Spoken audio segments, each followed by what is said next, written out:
একজন school teacher হিসেবে আমার মর্নিং রুটিনটা কেমন? খুব সহজ কিছু কাজ কিন্তু খুব ব্যস্ততায় কিভাবে আমার সকালটা কাটে সেটা নিয়ে থাকছে আজকের ব্লগ।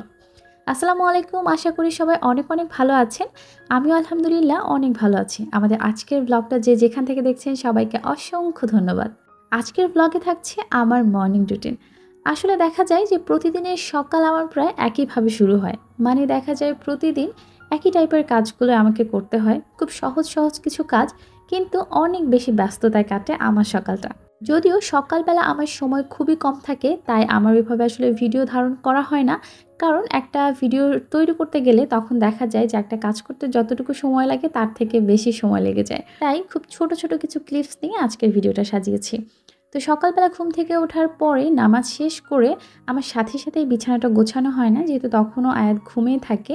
সেজন্য আমি চেষ্টা করি যে যখন আমি স্কুলে চলে যাই, স্কুলে যাওয়ার আগ মুহূর্তে তখন খুব দ্রুত আমার বিছানাটা কোনোভাবে মানে কোনো রকমভাবে গুছিয়ে রেখে যাওয়ার। তো যাই হোক সকালবেলা যেটা বলছিলাম যে সকালবেলা নামাজ শেষ করে তখন আমি চলে যাই গরুর ঘরে। যদি দেখা যায় যে আব্বু ব্যস্ত আছে তখন আম্মু যখন গাভীটা দোয়ায় তখন আমি তাকে একটু হেল্প করি। মানে আমি গাভী দোয়ানোর কাজটা করি না, মেইনলি আম্মুই হচ্ছে গাভীটা দোয়ায়। আমি শুধু হেল্পার হিসেবে তার সঙ্গে থাকি মশা মাছি তাড়ানোর জন্য। দেন গরুর ঘরে বেশ কিছু কাজ থাকে। সকালবেলা গরুর গোবর তোলা, তারপর ঘরটা পরিষ্কার করা, তারপর চারির পানিগুলো ফেলে দেওয়া এবং ওদেরকে খাবার দেওয়া। মানে মোটামুটি এই কাজগুলো করতে আমার প্রায় আধা ঘন্টার মতো সময় ওখানেই লেগে যায়। তারপর ওখান থেকে বের হয়ে এসে মুরগিগুলোকে ছেড়ে দিয়ে ওদেরকে খাবার দেওয়া, মুরগি এবং কবুতরগুলোকে খেতে দিয়ে তারপর আমি চলে আসি সকালবেলা আমি যে লেবু পানিটা খাই সেটা রেডি করার জন্য।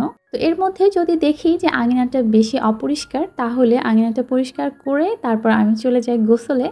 গোসল থেকে বের হয়ে এসে আমি চলে যাই রান্নাঘরে।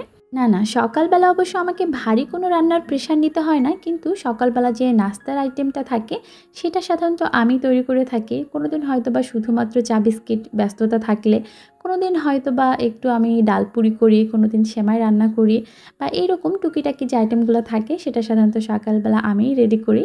ওদিকে আম্মু সকালের রান্নাটা চুলায় বসিয়ে দেয়। তো এর মধ্যে দেখা যায় যে আমার এই কাজগুলো সারতে, সারতে আম্মুর রান্নাটাও মোটামুটি শেষ হয়ে যায়। তো নাস্তা করার পরে যদি দেখি যে একটু সময় পাওয়া যাচ্ছে, তখন আমি চেষ্টা করি রুমগুলো একটু ঝাড়ু দিয়ে যাওয়ার। আর তারপরে পরে আমার খুব বেশি ক্ষুধা না থাকলেও অল্প একটু ভাত আমি খেয়ে নিই। যেহেতু আমার নাস্তা এবং মানে সকালের খাবারটা খাওয়ার এই টাইমটা খুবই কম থাকে, সেজন্য আসলে আমার উপায় থাকে না। কারণ আমার যেহেতু স্কুলের টাইম হয়ে যায় তখন, সেজন্য আমাকে বের হয়ে পড়তে হয়। আর তারপরে আমি ১ কাপ চা নিয়ে আসলে রেডি হতে থাকি। তখন দৌড়ে, দৌড়ে দেখা যায় মেয়েকে রেডি করি, আমি নিজে রেডি হই। তারপর দুপুরবেলা আমরা কি লাঞ্চ করব সেটা হচ্ছে সাজিয়ে গুছিয়ে নিয়ে তারপর স্কুলের উদ্দেশ্যে বের হয়ে যাই।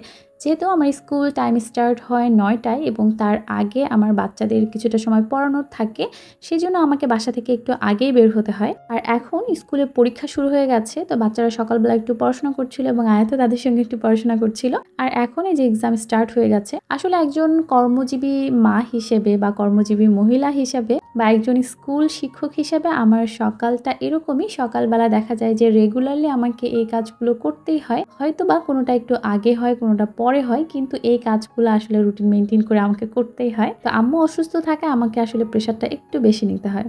তো এই ছিল আজকের ভিডিওতে। সবাই ভালো থাকবেন। আল্লাহ হাফেজ।